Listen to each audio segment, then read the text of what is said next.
तो दोस्तों नमस्कार दोस्तों, आज हम लेके आए हैं सॉल्यूशन चैप्टर का अगला लेक्चर। हमने पिछले लेक्चर में डिस्कस किया था मूल प्रभाज को, मूल अंश को डिस्कस किया था। उसके कुछ क्वेश्चंस रह गए थे, तो हम कम से कम एक क्वेश्चन को डिस्कस करके हम आगे मूललता को डिस्कस करते हैं। देखिए हम डिस्कस करते हैं मूल प्रभाज का क्वेश्चन को डिस्कस करते हैं। देखो अपने पास में क्वेश्चन दे रखा है, यहाँ पे हमें क्वेश्चन दे रखा है कि 10 ग्राम NaOH अपने पास में हमने एक सॉल्यूशन बनाया और इस सॉल्यूशन में कितना 10 ग्राम NaOH है, NaOH और 180 ग्राम पानी। पानी कितना है अपने पास में 180 ग्राम हमने पानी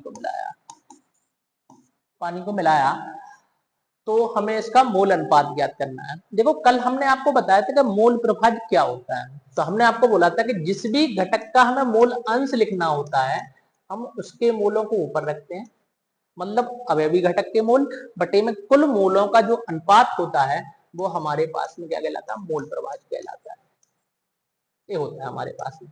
यदि हम एक्स भी लिखते हैं यहाँ पे तो अपने पास में क्या आ जाएगा NB अपॉन में Na प्लस NB मिल जाएगा। हमने कल ही आपको बताया था कि दोनों चाई ए प्लस चाई बी का जो सम होता है वो 1 के इक्वल होता है। आप लोगों ने यदि पिछली वाली वीडियो को नहीं देखा है तो आप लोग जाके पिछली वाली वीडियो को जरूर देखें, और अभी तक यदि चैनल को सब्सक्राइब नहीं किया है तो आप लोग जरूर चैनल को सब्सक्राइब करें। साथ में इन वीडियो को शेयर करते रहें, कमेंट करते रहें और लोगों को, बच्चों को, अपने दोस्तों को जरूर भेजते रहें। ठीक है, आइए आप हम देखते हैं अगला क्वेश्चन को डिस्कस करते हैं। और इस क्वेश्चन में देखो अपने पास में है क्या कि यहाँ पे हमें मोल नहीं दे रखे, हमें वहां पे मास दे रखा है। क्या दे रखा है? मास दे रखा है, मतलब द्रव्यमान दे रखा है।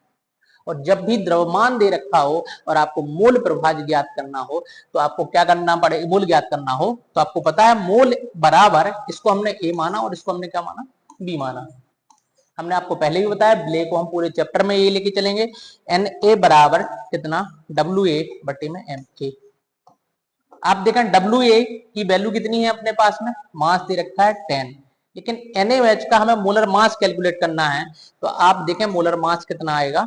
यहां से हम देखते हैं यहाँ पे कि अपने पास में एक सोडियम दे रखा है और एक सोडियम का कितना होता है 23, एक ऑक्सीजन का 16, ओहो अरे एक हाइड्रोजन, थोड़ा सा स्पेस में लिखा होता 23 प्लस कितना 16 किसका, हाइड्रोजन का, और एक किसका, सॉरी 16 ऑक्सीजन का और एक किसका, ऑक्सीजन का। तो कुल मिला के अपने पास में 24 प्लस 16 हो जाएगा 40 ग्राम हो जाएगा। कितना आ गया अपने पास में, मोल आ गया इसके 40 ग्राम। इसका और निकाल लेते हैं हम। अपने पास में देखो H2O का अणु भार कितना होता है, तो अपने पास में होता है H2O में 2 हाइड्रोजन होते हैं, एक क्या होता है, ऑक्सीजन होता है। आप इस रूप में लिखें यदि नहीं आता है तो, लेकिन ये बहुत छोटी सी चीजें हैं, आप लोगों को आनी चाहिए क्योंकि इनका हम बार बार उपयोग करते हैं। 18 ग्राम होता है, कितना होता है 18 ग्राम हमें देखने के लिए मिल जाता है। आप देखो यहाँ से हमने इसका दोनों का मोल कैलकुलेट करना स्टार्ट किया तो अपने पास में मोल की वैल्यू कितनी आने वाली है, देखो यहाँ पे आप देखें भार बटे में अणु भार कितना आया 40 आया, तो कितना मिल जाएगा 1/4 लिखें आप, 0 कितना लिखेंगे, 0 कितना आ जाएगा 25 आपको मिल जाएगा। ठीक है, 0.25 आपको मिल जाएगा। या आप क्या करें कि सीधा का सीधा 1/4 के टर्म्स में लिखें। दूसरा अपन देखो यहाँ से मोल, इसके मोल ज्ञात करें हम NB के मोल, तो अपने पास में कितना WA बटे में MB, मतलब भार बटे में अणु भार। तो भार कितना दिया है 180 ग्राम दिया है, और जबकि अणु भार अपन को दिया है 18। एक कट के कितना बच जाएगा, अपन को मिल जाएगा 10 मोल। कितना आ जाएगा 10 मोल आ जाएगा। यहाँ से मैं 10 मोल यहाँ से प्राप्त हो जाएगा। ठीक है, अब देखो यहाँ से हमें क्या ज्ञात करना है, हमें ज्ञात करना है मोल प्रभाज। तो चाहे आप ए का ज्ञात करें चाहे आप बी का ज्ञात करें। यदि देखो हमने ए का ज्ञात किया तो अपन को ए के मोलों को ऊपर रखना है, बटे में किसके मोलों को रखना है, बी के मोलों को रखना है। ठीक है, तो अपने पास में मोल प्रभाज का सूत्र कितना, Na बटे में Na प्लस NB हो जाएगा।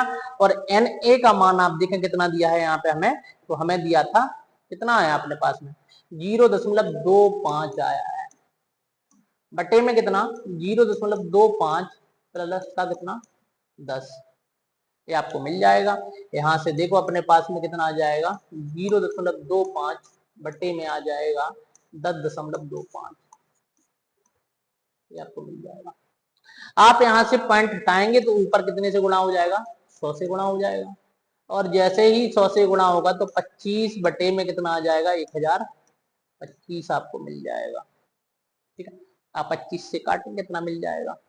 ठीक है, अपन को कितना कटेगा, यदि हमारे पास में सपोज देखो आप यहाँ से कि 25 बटे में होता है 1000, तो 1000 के लिए देखो 25 चौको 100 मतलब 40 बार कटता, और एक 25 एक्स्ट्रा है तो 41 बार में अपन का ये देखने के लिए मिल जाएगा कि हमें मिल जाएगा 1/41 आ जाएगा, 1/41 आ जाएगा। आप इसको उसके रूप में भाग देके इसको संख्या के रूप में लिख सकते हैं। यदि आपको एक्स बी का चाहिए मूल प्रभाज, तो आप देखें यहां से क्या करें, आप तरीका है चाहे आप यहाँ पे एन बी के मूल बटे में क्या रख दें, इससे रख दें, इससे कर सकते हैं, या क्या करें आप आपके पास में एक का मूल आ चुका है और हमें पता है कि दोनों के मूल प्रभाजों का एक कितना होता है 1 के इक्वल होता है, तो यदि हमने इसका मूल प्रभाज 1/41 ज्ञात कर लिया तो हमारे पास में चाई बी का मान कितना आएगा, दूसरे का मूल प्रभाज 1 - 1/41 कितना मिल जाएगा, इसके नीचे 1 मानेंगे, लासा लेंगे तो लासा 41 आएगा, 41 - 1 बटे में 41 मतलब 40 बटे में 41 आपको मिल जाएगा। इस तरीके से हमें मूल प्रभाज मिल जाएगा कि दोनों के दोनों घटकों का हम मूल प्रभाज आसानी से ज्ञात कर सकते हैं। ठीक है, तो इस तरीके से हमें मूल प्रभाज को ज्ञात करना था। बेसिकली हमने मूल प्रभाज कल पढ़ लिया था, हमने परिभाषा उसकी कल बता दी थी, सूत्र भी कल बता दिया था, एक क्वेश्चन रह गया था तो उस क्वेश्चन को डिस्कस किया। ठीक है, हम आगे मूव करते हैं किसकी तरफ, हम पढ़ते हैं मोलरता को। अब देखो अपने पास में अगला सांद्रता का पद आया है जो कि क्या है मोलरता, दे रखा है हमें अगला सांद्रता का पद यहाँ पे जो कि है अपने पास में मोलरता। मोलरता भी देखो क्या दे रखा है इन्होंने परिभाषा, फिर सरल भाषा में बताएंगे। मोलरता किसी भी विलयन की एकाग्रता को दर्शाने का एक मात्रक है, एकाग्रता नहीं सांद्रता को दर्शाने का एक मात्रक है, सांद्रता, सांद्रता को दर्शाने का एक मात्रक है। 1 लीटर विलयन में उपस्थित विलेय के मोलों की संख्या क्या कहलाती है, मोलरता कहलाती है। ठीक है, सीधा का सीधा आप ध्यान रखें, 1 लीटर आयतन में विलयन के आयतन में उपस्थित विलेय के मोलों की संख्या क्या कहलाती है, मोलरता कहलाती है। तो अपन के लिए मोलरता बराबर कितना होगा, विलेय के मोल, इसके मोल, विलेय के मोल, ओ हो क्या लिख दिया, मील लिख रहे हो, मोल बटे में क्या विलयन का आयतन लीटर में, इसका विलयन का आयतन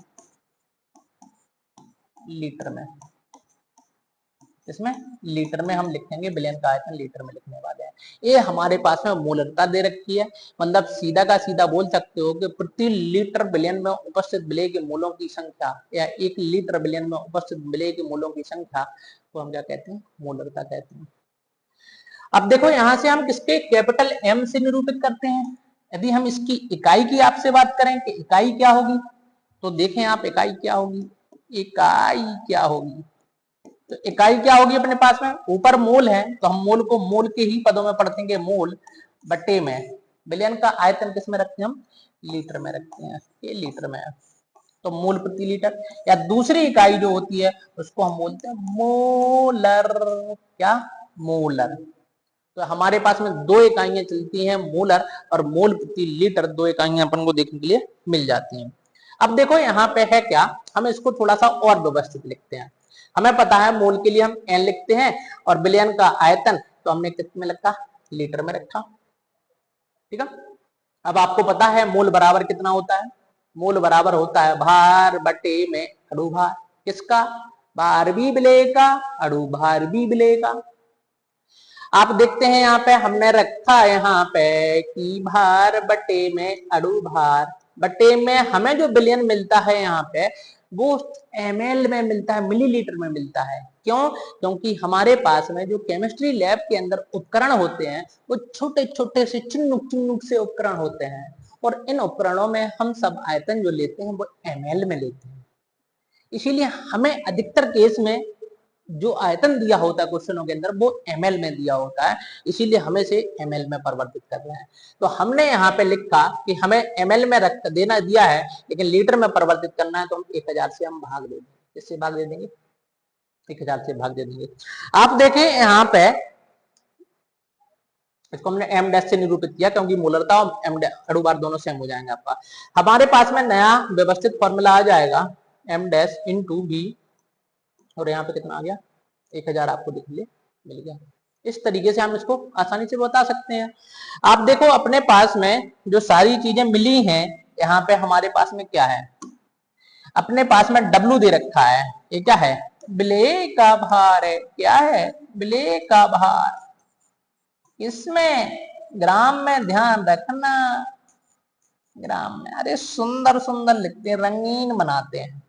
अपने पास में m डैश बिले का अणु भार, बिले का अणु भार है। क्या है भैया? ये बिले का अणु भार है। भी क्या है? ध्यान रखना, गलती हमसे यहीं पे होती है। ये है विलयन का आयतन। ओहो, क्या लिख दिया? ब्लैक। विलयन का आयतन दे रखा है, ये विलयन का आयतन है। ये हमारे पास में विलयन का आयतन दे रखा है। इस तरीके से हम इसकी मोलरता को ज्ञात कर लेते हैं। ये हमारे पास में सूत्र होता है। कई जगह पे हमारे पास में शब्द चलते हैं, आप ध्यान रखें इन सब चीजों का भी कि हमारे पास में क्या होता है। शब्द अपने पास चलने वाले हैं, अपने पास में शब्द चलते हैं। एक चलता है सेमी मोलर, सेमी का मतलब होता है आधा, तो हमारे पास में सेमी मोलर। अपने पास चलता है सेंटी, सेंटी का मतलब होता है 100, तो m/100। अपने पास में चलता है मिली मोलर, तो ये कब के लिए? सेंटी मोलर के लिए, सेंटी मोलर। एक चलता है हमारे पास में मिली मोलर, मतलब m/में 1000 मिली मोलर आ जाएगा, मिली मोलर आ जाएगा। साथ में हमारे पास में अपने पास में डेसी मोलर भी चलता है, तो m/10, m/10 को हम क्या बोलते हैं? डेसी मोलर बोल देते हैं। तो इस तरीके के शब्द हमें देखने के लिए मिल जाते हैं, ये भी चलते रहते हैं। साथ में इस वाले सूत्र को देखो, हम एक चीज और कर सकते हैं कि हमारे पास में यदि हम n गुणे m का, इन दोनों में से देखो, यदि हमने n का क्या कर दिया? गुणा कर दिया v का, तो अपने पास में मोल बराबर m गुणे v मिलेगा। ध्यान रखना है यहाँ पे, यदि आप आयतन को लीटर में रख रहे हैं तो आपको मोल मिलेंगे। क्या मिलेंगे? मोल। लेकिन यदि आयतन को आपने ml में रख दिया तो मिली मोल मिलेंगे। इस चीज का आप बिल्कुल विशेष ध्यान रखें, ठीक है। तो इसको आराम से आप वीडियो को पॉज करके आराम से नोट करते जाएं, और चैनल को यदि सब्सक्राइब नहीं किया है तो आप लोग जरूर चैनल को सब्सक्राइब भी करते रहें और वीडियो को शेयर जरूर करते रहें, ठीक है। देखिए अगले क्वेश्चन की तरफ यहाँ से हम क्वेश्चन को लेते हैं। यहाँ पे हमारे पास में एक क्वेश्चन दे रखा है और इस क्वेश्चन को हम सॉल्व करने वाले हैं। आप देखें क्वेश्चन में क्या दे रखा है। यहाँ पे हमें दे रखा है 2 मोल NaOH।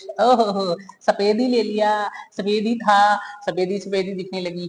2 मोल NaOH को 500 ml जल में घोलने पर प्राप्त विलयन की मोलरता क्या होगी? आप सबसे पहले सीधा सूत्र लिख लें। मोलरता बराबर क्या होता है? W गुणे 1000 बटे में m डैश गुणे कितना?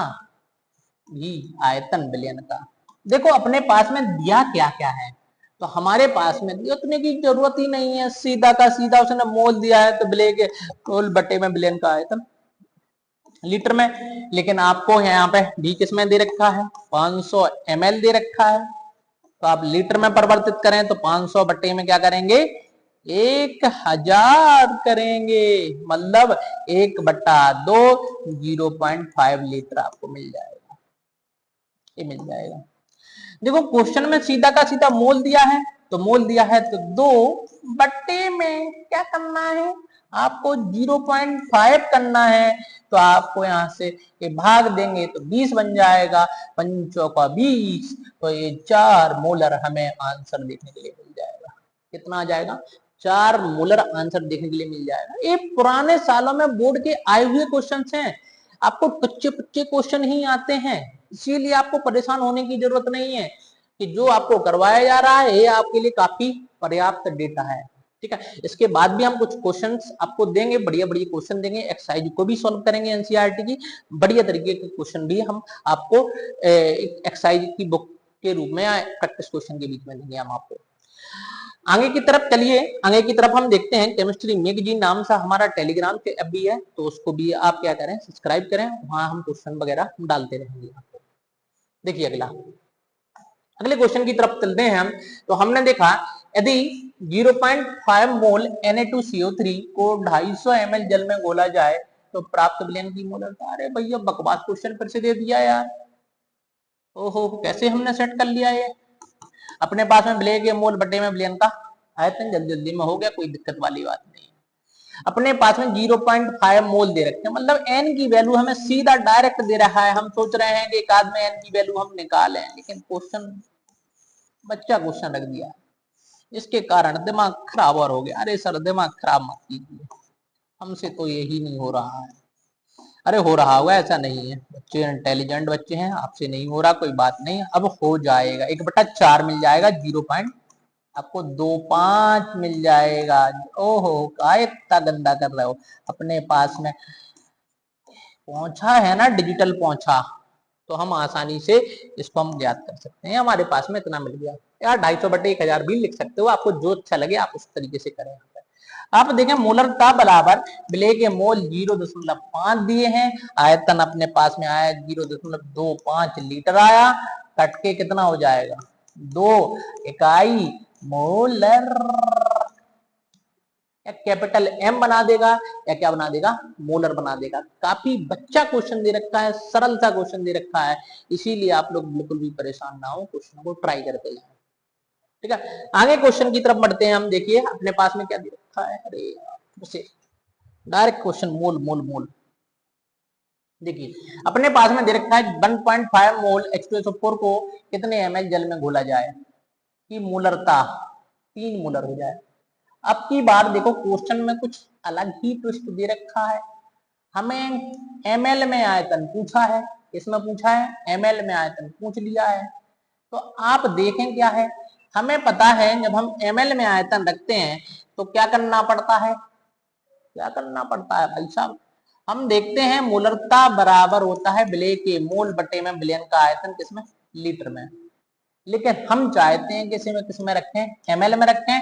n का मान दिया है, हम W/m का उपयोग इसलिए नहीं कर रहे हैं कि सीधा हम n का मान रखेंगे। तो हमने यहाँ पे यदि ml में रखना है तो हमें 1000 से भाग देना पड़ेगा।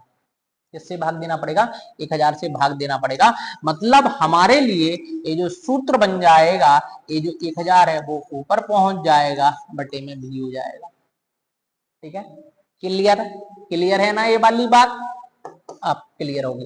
यहां से देखो हमने 3 को यहाँ पे रखा, हमने मोल दे रखे 1.5, बट्टे में कितना आ जाएगा, आयतन हमें ज्ञात करना। अभी आयतन जो आएगा वो ml में आएगा, बिल्कुल ध्यान रखना बाबूजी लोगों।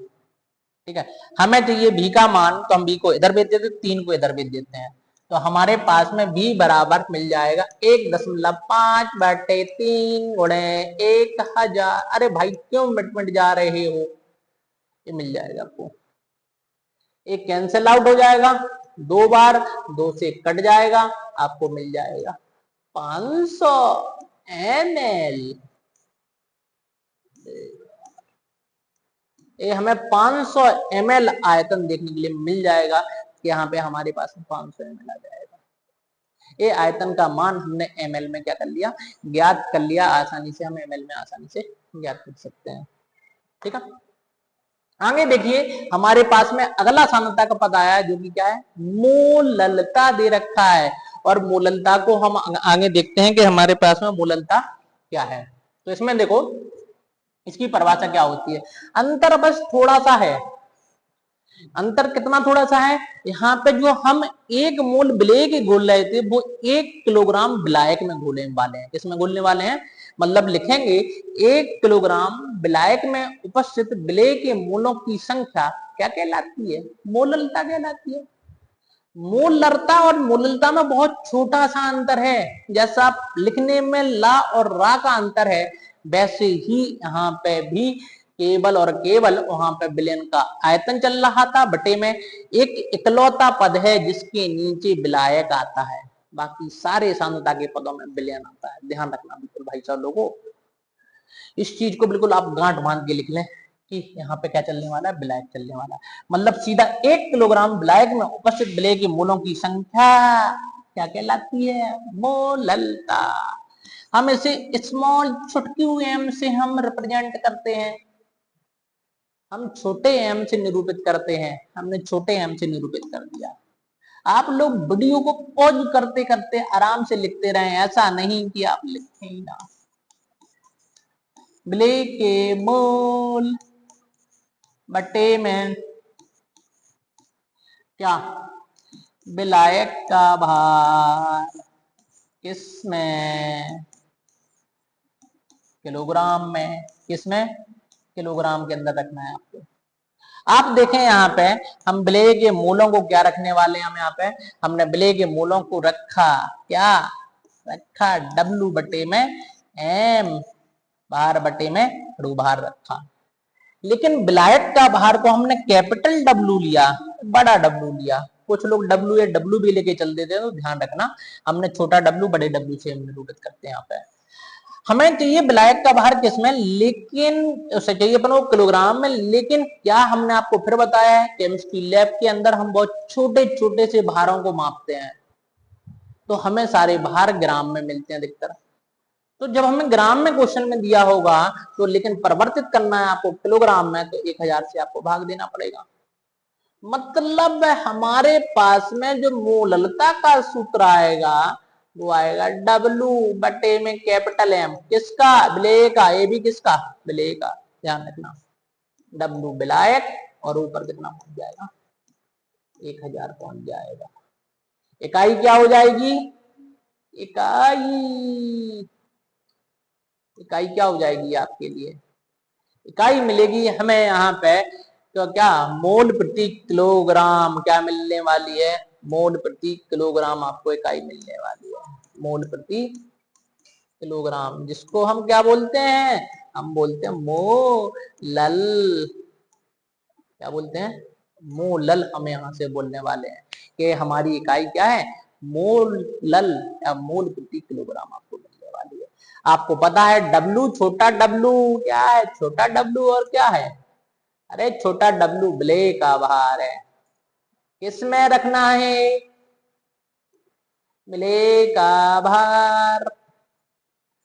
ओहो हो, किलोग्राम नहीं भाई साहब, बेचारा मर जाएगा, मर जाएगा दब के। ग्राम में रखना है। कैपिटल M विलेय का अणु भार, विलेय का अणु भार, ये भी हमें किसमें रखना है, ग्राम में रखना है। अपने पास में कैपिटल W क्या है, ओहो कैसा बन गया कैपिटल W, ओहो हो, विलायक का भार है, विलायक का भार। ये किसका भार है, विलायक का भार है। यदि हम इस सूत्र का उपयोग करेंगे तो हम ग्राम में रखेंगे, जबकि यदि इसका हम उपयोग कर रहे हैं सीधा तो हम किलोग्राम में रखने वाले हैं। तो इस तरीके से आपको देखने के लिए मिल जाएगी मोललता, मिल जाएगी मोललता। तो हमारे पास में इसकी इकाई आपको आ जाएगी। चलो हम इसके क्वेश्चनों की तरफ बढ़ते हैं। ध्यान रखना कि आपको करना क्या है, केवल एक इतना सा ही अंतर है मोललता मोललता में। ऊपर विलयन था, नीचे यहाँ पे विलायक आ गया। मतलब ऊपर का मतलब मोललता में विलयन का आयतन था, नीचे क्या है, विलायक का भार। एक इकलौता पद है, बिल्कुल गांठ बांध लेना। मोललता और मोललता में यही अंतर होता है। बच्चे क्या करते हैं, जब प्रवास आती मोललता तो लिख के आते मोललता, मोललता आई तो लिख के आ गया मोललता। अधिकतर चेक करने वाला भी केवल वही देखता है, केवल विलायक विलयन, बस हट हट हट खत्म कर देता है बिल्कुल। ठीक है, बाद में बच्चे कहते हैं अरे सर मैं तो सही करके आया था, कॉपी चेक करने वाले ने गलत चेक कर डाली। ठीक है, वो भी कई बार भांग पी के चेक कर लेते हैं। ठीक है, इसलिए परेशान ना हो। ठीक है, मतलब मजाक कर रहे हैं ऐसे नहीं, भांग मांग पी के चेक करते हैं। ठीक है, W गुणे 1000 बटे में M गुणे कितना, W विलायक। आप देखें 10 ग्राम दिया है, मतलब W विलेय का मान कितना दिया है, 10 ग्राम दिया है। नाम क्या दिया विलेय का, विलेय का नाम दिया है NaOH को 250 ग्राम जल में घोला गया है। किसमें, 250 ग्राम जल में। मतलब विलायक का भार हमें दिया गया 250 ग्राम। विलयन की मोललता ज्ञात करनी है। आप देखें यहाँ पे हमने देखा 1 गुणे सोडियम प्लस 1 गुणे ऑक्सीजन 1 गुणे हाइड्रोजन। ओहो वन नहीं लिखना है, वन तो है। 23 सोडियम का अणु भार 1 गुणे ऑक्सीजन कितना 16 1 गुणे हाइड्रोजन कितना 1 कितना आ जाएगा 23 प्लस 16 प्लस 1 24 और 16 40 ग्राम आ जाएगा। कितना आ जाएगा 40 ग्राम मिल जाएगा। हमारा ये 40 ग्राम के बराबर देखने के लिए मिल जाएगा, 40 ग्राम आ चुका है। अब देखो अपन क्या करते हैं, इसके अंदर हम कुछ मानों को रखते हैं। ओहो हो इसको नहीं लेते हैं क्योंकि ये तो है ही अपने पास में। देखिए हमने देखा अपने पास में डब्लू ब्लेस 10 गुणे 1000 बटे में अणु भार 40 गुणे डब्लू विलायक 250 ग्राम।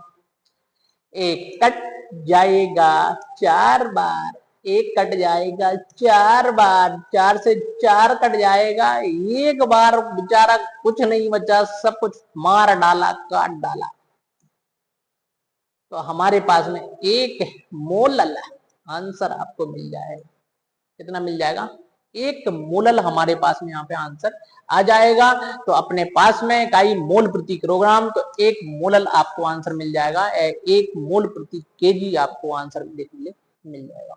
इस तरीके से हम इसके आंसर को आसानी से सॉल्व कर सकते हैं। आगे देखिए, आगे भी हम बढ़ते हैं। क्या अपने पास में क्वेश्चन दे रखा है, हमारे पास में क्वेश्चन दे रखा है यहाँ पे कि 10 ग्राम यूरिया NH2CO NH2 को 100 ग्राम जल में घोला गया। किसको घोला गया, यूरिया को घोला गया। मतलब ब्ले कौन सा है हमारा, यूरिया है। तो आप देखें यहाँ पे पहचानना आप शुरू कर दें। डब्ल्यू ब्ले कितना है 10 ग्राम दे रखा है सर। और एम ब्ले, ब्ले का अणु भार हमें ज्ञात करना है। तो हम कैसे ज्ञात करेंगे, देखो पहले हमने सूत्र लिख लिया, सूत्र लिख लिया। यहां से देखो आप देखें कितने नाइट्रोजन है सरकार, 2 नाइट्रोजन है। कितने हैं 2। हाइड्रोजन कितने हैं सरकार 4 हाइड्रोजन है। कार्बन कितना है भैया 1 दिखाई दे रहा मुझे तो, और 1 क्या है ऑक्सीजन है।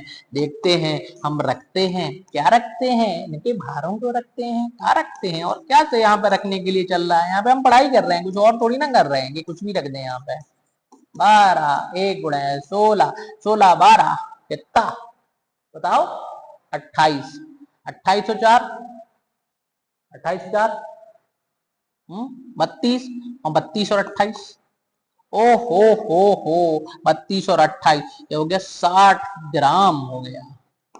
तो अणु भार आ गया हमारे पास में 60 ग्राम आ गया। अब देखो अपने यहां से क्या करते हैं, हमारे पास में हमने ब्ले का भी लिख लिया, इसको भी लिख लिया, ब्लैक का भार भी दिया है हमारे पास में 100 ग्राम।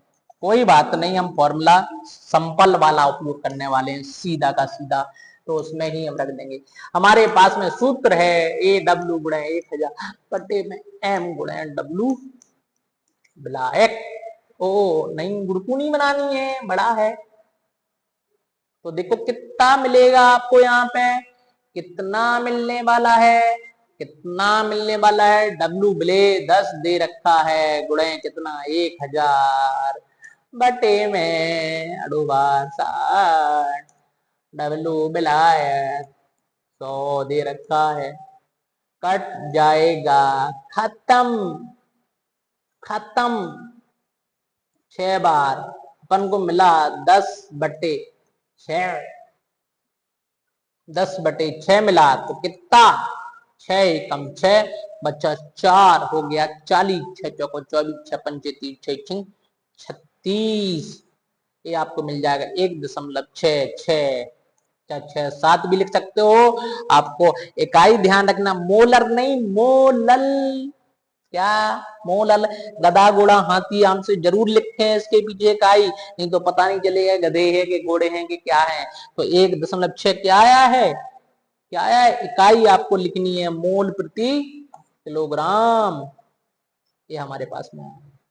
तो इस तरीके से हम क्वेश्चन को सॉल्व करेंगे। आप लोग वीडियो को पॉज कर करके इसको जरूर नोट करते जाएं, और जिन लोगों ने अभी तक चैनल को सब्सक्राइब नहीं किया है आप लोग चैनल को सब्सक्राइब करते रहें, लाइक व कमेंट भी जरूर करते रहें। ठीक है, आगे के क्वेश्चन की तरफ बढ़ते हैं। देखिए अपने पास में क्या दे रखा है, हमें दे रखा है 9.8 ग्राम H2SO4 दे रखा है को किसी जल मात्रा में घोलने पर 0 क्या इसका मतलब क्या होता है 0.5 मोल प्रति किलोग्राम मोलल दे रखा है। मोललता ज्ञात करनी है। ओहो, मोललता नहीं, जल का द्रव्यमान ज्ञात करना है। मोललता तो हमें दे रखी है। डब्लू ब्ले कितना दे रखा है 9.8 ग्राम। अणु भार चाहिए पड़ेगा क्योंकि मोल दिए हैं, मोल दिए हैं। अणु भार देखो क्या हो गया, आप देखते हैं अणु भार H2SO4 देखो कितना, 2 हाइड्रोजन है, 1 सल्फर दे रखा है। भाई लोगों आप लोग बिल्कुल परफेक्ट हो जाएं किसको कैलकुलेट करने के लिए, अणु भार हमें बहुत अच्छे से आना चाहिए। ठीक है, 1 गुणे सल्फर 32 प्लस 4 गुणे ऑक्सीजन 16, ये आपको मिल जाएगा। कितना आ जाएगा 98 ग्राम आ जाएगा। ये हमारे पास में अणु भार दे रखा है 98 ग्राम। ठीक है, 98 ग्राम आपको दे रखा है। अपन को देखो विलेय का भार ज्ञात करना है, जल का द्रव्यमान सॉरी विलायक का भार हमें ज्ञात करना है। किसका, विलायक का भार यहाँ से ज्ञात करना है। तो अपने पास में m बराबर W गुणे 1000 बटे में m गुणे W विलायक। आप देखें m का मान 0.25 बराबर W विलेय 9.8 गुणे 1000 बटे में 98 गुणे W विलायक। 10 बार कट जाएगा, 1 0 से 0 कट जाएगा। ओ हो W विलायक बराबर 100 बटे में ये नीचे आ जाएगा 0.25। हम इस पॉइंट को हटाएंगे तो ऊपर जाएगा 100। ये कितने बार कट जाएगा, क्यों चेंज कर रहे हो, 4 बार, मतलब 400 ग्राम आपका आंसर देखने को मिल जाएगा। ओहो, स्मॉल नहीं बनाओ यार, कैपिटल बनाओ। डब्लू विलायक का भार है, एक कैपिटल है। डब्लू विलायक का भार हमारे पास में आ चुका है। कितना मिल चुका है आपको, 400 ग्राम आपको देखने मिल चुका है। ठीक है, हम अगले क्वेश्चन की तरफ बढ़ते हैं। ओ हो अगला क्वेश्चन ही नहीं है, अगला पद आ गया सांद्रता का पद, जिसमें हमारे पास में क्या दे रखा है, नॉर्मलता दे रखा है। अब देखो यहाँ की हम परिभाषा को देखें तो नॉर्मलता एक सांद्रता का मापक है, वही पहले से ही है, जो यह दर्शाता है कि 1 लीटर विलयन में उपस्थित विलेय के ग्राम तुल्यांक, क्या मोल नहीं, ग्राम तुल्यांक की संख्या क्या कहलाती है, मोलरता नॉर्मलता कहलाती है। परिभाषा लिखें, देखो फॉर्मूला लिखें तो क्या आ जाएगा, विलेय के ग्राम तुल्यांक बटे में क्या जाएगा, विलयन का आयतन लीटर में, ये लीटर में मिल जाएगा। अब देखो अपने पास में है क्या, यहाँ पे हमने देखा है यहाँ पे कि क्या चलने वाला है, जो आप चलवा दो वो चल जाएगा। अब देखो यहाँ से क्या है, विलेय के हमें ग्राम तुल्यांक नहीं पता है, वहां तो हमें मूल पताते, यहाँ पे ग्राम तुल्यांक नहीं पता है। तो ग्राम तुल्यांक बराबर होता है विलेय का भार बटे में तुल्यांकी भार, तुल्यांकी भार होता है। ओहो सर, अभी तो हम विलेय तुल्यांक नहीं जाना करते थे, अब एक और नया शब्द लेके आ गए हो आप, जिसको क्या कह रहे हो आप कि अभी तुल्यांकी भार आ गया। अभी तुल्यांकी भार क्या है, तो तुल्यांकी भार को देखा कि तुल्यांकी भार क्या होता है, आप लोगों ने 11 के अंदर खूब तेजी से पढ़ा है, लेकिन हम भूल गए हैं। तो तुल्यांकी भार बराबर होता है क्या, अणु भार बटे में एन फैक्टर, इसी को संयोजकता गुणांक भी बोलते हैं हम, या बैलेंसी फैक्टर भी बोलते हैं, या एन फैक्टर बोलते हैं। अब सर एक एन फैक्टर आ गया है, आप तो मतलब परेशान करने में लगे हो, एक के बाद एक नया ऐसा पद लेके आ रहे हो जो हमें नहीं आता है। कोई बात नहीं, हम सब सिखाएंगे आपको, सब आएगा आपको। आप देखें, हम इसको पहले देख लें कि हम इनमें से इसको रखने वाले हैं। इसकी हम इकाई को और देख लें क्या होगी। मिले के ग्राम तुल्यांक दे रखे हैं, तो हम इसको क्या बोलेंगे, ग्राम तुल्यांक के लिए तुल्यांक बटे में, जैसे मोल होता है वैसे तुल्यांक होता है, ग्राम तुल्यांक बटे में लीटर, या सीधा का सीधा नॉर्मल हम इसकी इकाई बोल देंगे। जैसा हम मोलर बोल रहे हैं, मोलल बोल रहे हैं, वैसे ही हमारे पास में नॉर्मल है। ग्राम तुल्यांक प्रति लीटर हमारी इसकी क्या होगी, इकाई हो जाएगी। इसकी इकाई आपको देखने मिल जाएगी। अब देखो अपना आगे क्या देखते हैं यहाँ पर, हम इन सबको रख देते हैं इसमें नॉर्मलता के सूत्र में। तो अपने पास में ग्राम तुल्यांक बराबर कितना है, भार बटे में तुल्यांक की भार बटे में अपन को रखना है क्या, विलयन का आयतन। फिर से आपको ml में मिलेगा, तो लीटर में परिवर्तित करने के लिए 1000 से आपको भाग देना है। और यहाँ पे हमारे पास में मिलेगा W बटे E गुणे V गुणे कितना 1000 आपको देखने के लिए मिलने वाला है। ये हमारे पास में क्या होगा, ये अपने लिए नॉर्मलता का सूत्र आ गया। यहाँ पे अपने पास में E बराबर आपको मिलेगा, तो वो क्या है, अणुभार बटे में एन फैक्टर होता है। क्या होता है, अणुभार बटे में एन फैक्टर आपको देखने के लिए मिलता है। अब हम अभी हाल आपको बात कर रहे हैं आगे कि एन फैक्टर अपने पास में होता क्या है। दो तीन चीजों का तो हम बता ही देते हैं एन फैक्टर आपको क्या होता है, क्योंकि हम आपके लिए एक एन फैक्टर पर अलग से वीडियो बनाएंगे, ठीक है, क्योंकि एन फैक्टर में बहुत सारी चीजों के पता होना चाहिए।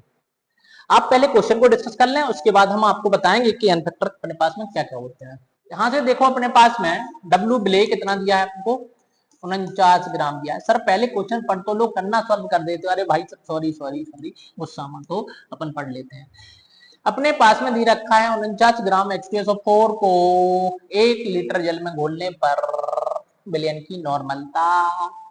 ओहो H2SO4 है, अणुभार भी चाहिए पड़ेगा, लेकिन अणुभार नहीं, तुल्यांक की भार। आप देखें कितना आएगा।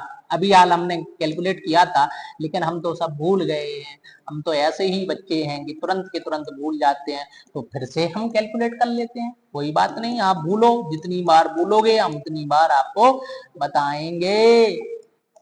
4 गुणे 16 कितना आएगा, ये सब मिलके 98 ग्राम मिल जाएगा। 98 ही आया था, पीछे खोल के भी देख लेना, 98 ग्राम आया था। ठीक है, अब देखो अपने को क्या ज्ञात करना है, हमें नॉर्मलता ज्ञात करनी है। तो नॉर्मलता के लिए सूत्र हमारे पास में आया W गुणे कितना 1000 बटे में E, और यहाँ पे V आया था। आप देखें विलयन का आयतन पूरा का पूरा लीटर में दे रखा है, तो हमें इतने का मान दे रखा है, मतलब V बटे 1000 आपको नहीं करना पड़ेगा, सीधा का सीधा V। तो आपके लिए V दे रखा है, तो आप सीधा का सीधा इसी के रूप में लिखें। आप वहां पे 1000 से भाग ना दें, कोई दिक्कत वाली बात नहीं है।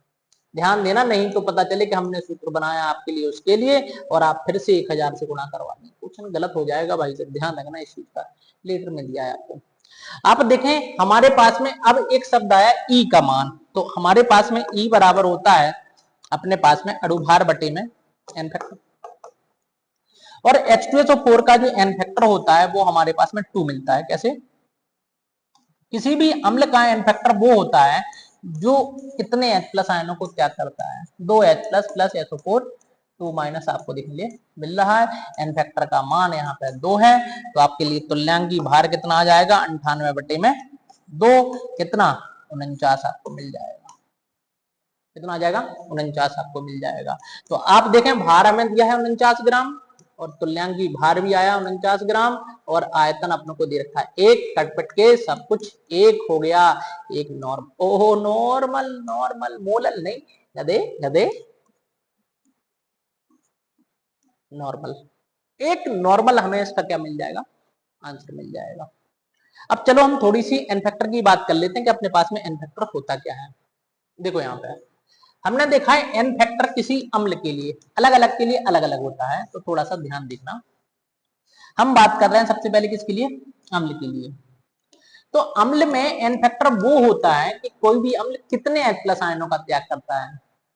ठीक है, एन फैक्टर बराबर H प्लस आयनों की, H प्लस त्यागे गए H प्लस आयनों की संख्या लिखो। क्या लिखते रहते हो यार, त्यागे गए H प्लस आयनों की संख्या आपको मिल जाएगा। इधर से देखो अपने पास में कितना आ जाएगा, देखो HCl कितने H प्लस को त्याग करता है, एक H plus Cl minus n factor का मान एक मिल जाएगा। ठीक है, H2SO4 कितने का त्याग करता है, अभी हाल हमने आपको बताया 2 H प्लस का त्याग करता है, तो आपको मिल जाएगा SO4 2 माइनस n फैक्टर का मान आपको 2 मिल जाएगा। हमने लिया HNO3 कितने का त्याग करेगा, H प्लस और NO3 माइनस 1 का त्याग करेगा। ठीक है, हमने लिखा अपने पास में HCl हो गया, HI एक H प्लस का त्याग करेगा, n फैक्टर यहाँ पे 1 हो जाएगा, यहाँ पे भी n फैक्टर 1 मिल जाएगा आपको। ठीक है, हमने लिया CH3COOH, तो एक n फैक्टर आपको यहाँ पे मिलेगा, COO माइनस H प्लस आपको मिलने वाला है, n फैक्टर का मान यहाँ पे भी आपको एक मिलेगा। एक ही H प्लस का त्याग होता है जो कि ऑक्सीजन से जुड़ा हुआ होता है। एक हमारे पास में होता है oxalic acid CH3COO CH3COOH sorry COOH का होल ट्वाइस या COOH का होल ट्वाइस अपन को मिलता है COO माइनस 2 H प्लस का त्याग करता है, तो n फैक्टर इसका कितना मिलता है आपको 2 देखने के लिए मिल जाता है, इसका n फैक्टर का मान 2 आ जाएगा। ठीक है, ये हमारे लिए क्या होता है, एक n फैक्टर का मान होता है अपने लिए। ध्यान रखने वाली 3 चीजें हैं, इन 3 चीजों का ध्यान रखना, क्योंकि हम सोच लेते हैं जैसा हमारे आगे आगे हाइड्रोजन दिख रहा है उतना ही H प्लस है, लेकिन ऐसा नहीं है। ठीक है, हमने H3PO3 को लिया, H3PO2 को लिया, ये लोग एक्सेप्शन बोलते हैं, या सीधा का सीधा बोल सकते हो कि हाइड्रोजन आप इसकी संरचना से देख के इनके सही आंसर को ज्ञात कर सकते हो। हम इसको बता रहे हैं इसके 3 H प्लस मिलते हैं, ध्यान रखना, नहीं तो हमने बच्चे अपने अपनी ट्रिक बना लेते हैं, वो कहते हैं कि देखो जितने हाइड्रोजन दिख रहे हैं उतने ही त्याग करेगा। बिल्कुल नहीं भाई साहब, चक्कर में मत पड़ना उनके, आपका इन तीनों का जरूर याद रखना, मिलते जरूर कम है आपको यहाँ पे। ठीक है, तो इसका एन फैक्टर 3 मिल जाएगा, इसका एन फैक्टर हमें 2 मिलता है, क्योंकि इसके 2 ही हाइड्रोजन ऑक्सीजन से जुड़े होते हैं। जब इसकी हम संरचना को बनाएंगे तो हमें देखने के लिए मिल जाएगा, एन फैक्टर अपन को 2 मिलता है। ठीक है, इसका एन फैक्टर हमें केवल एक ही मिलता है, और अपने पास में HPO2 माइनस मिल जाता है, H2PO2 माइनस, एन फैक्टर का मान यहाँ पे 1 मिलता है। तो इस तरीके से हम अम्लों का एन फैक्टर आसानी से ज्ञात कर लेते हैं। यदि हम क्षारों का बताएं, आपको दोनों ही यहाँ पे मिलने वाले हैं, अम्ल क्षार मिलने वाले हैं। ठीक है, तो हम इसका एन फैक्टर आपको यहाँ पे बता सकते हैं। देखो यहाँ पे हम समझते हैं, इसको नोट कर लेना आराम से, वीडियो को पॉज करके हम इसको हटा रहे हैं।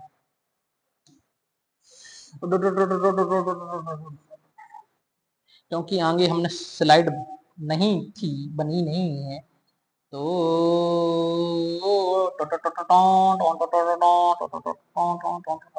इतने में अपने काम हो जाएगा। चलो, हो क्यों भाई साहब, क्यों आ रही हो, ओ नहीं जाने वाली हो, मत जाओ।